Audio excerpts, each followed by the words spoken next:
Hi, my name is Matt, and I am to Shade Tree Auto Mechanics what Paris Hilton is to neurosurgery.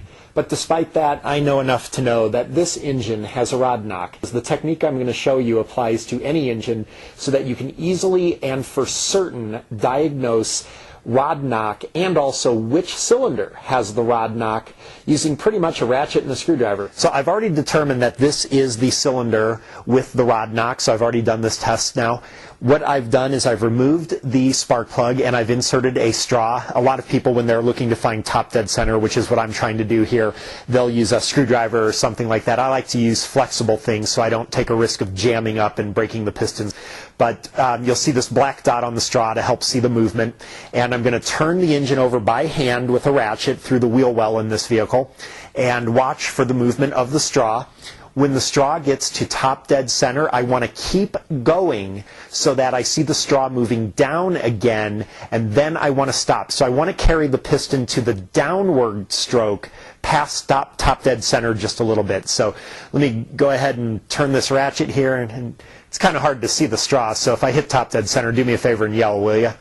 All right, so let's turn this ratchet here, and I should already have it, so it should be just about at top dead center. So now it should come on the downstroke, and it's going to have a little gap here because of the rod knock. And now it's moving down. Okay, so I want to go ahead and stop right there. The piston is on the downward stroke. I can now do my test. So now I'm going to take this screwdriver, I'm going to put it into the spark plug hole, and there it is, I'm going to feel for the top of the piston. Okay. I am now resting the screwdriver on the top of the piston. I don't want to push down yet or anything, just want to feel for the top of the piston and rest the screwdriver on it.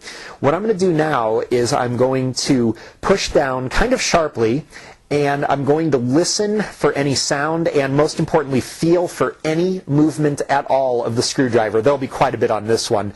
Be very, very quiet. I'm hunting for rod knock.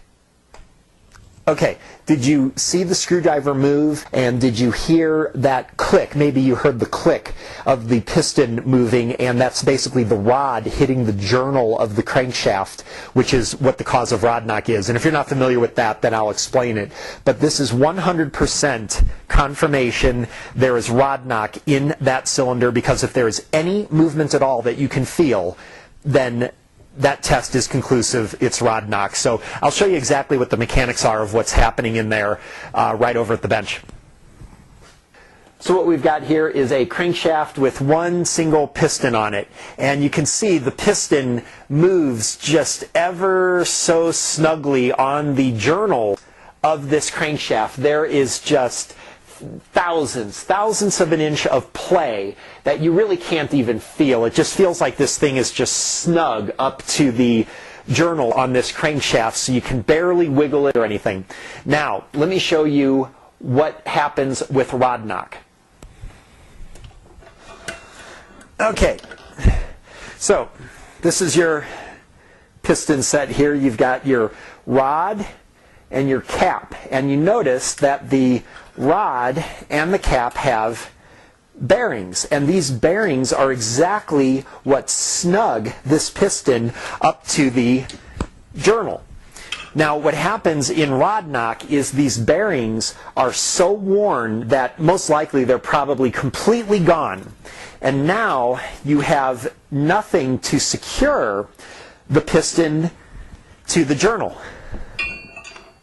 So now the piston is very loose on this journal, and this is what the rod knock is. As the crank is turning, the piston is banging because there is now a lot of space without those bearings in there. The other thing is these bearings will actually end up completely disintegrated in your oil. If you ever change the oil on an engine with rod knock, you'll think that Tinkerbell lives there pretty much, because it's going to have all kinds of aluminum glitter in it from these bearings being destroyed.